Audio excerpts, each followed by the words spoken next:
For nearly a decade, this plane was considered lost forever. Now, new clues have forced investigators to look again. On March 8, 2014, Malaysia Airlines Flight MH370 took off from Kuala Lumpur, bound for Beijing. On board were 239 passengers and crew.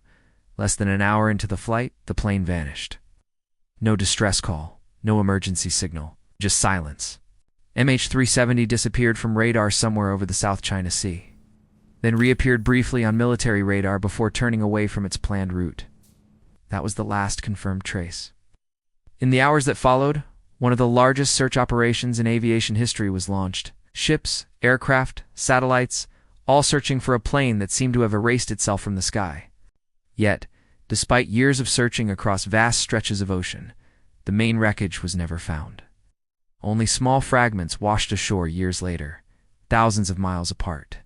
For a long time, the search was officially suspended.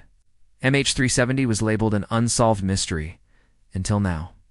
In recent years, new analysis of satellite data has reopened questions investigators thought were settled. Independent researchers revisited weak satellite handshake, signals automated pings exchanged between the aircraft and a satellite long after radar contact was lost. These signals suggested the plane stayed airborne for hours longer than initially believed, following a long, straight flight path deep into the southern Indian Ocean. But what changed wasn't just technology.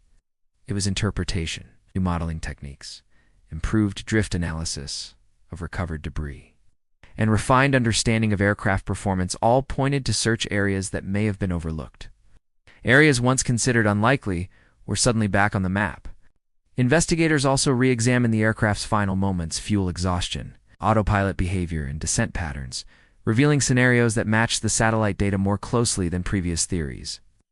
The possibility emerged that MH370 didn't crash where most people thought, and that the wreckage might still be found.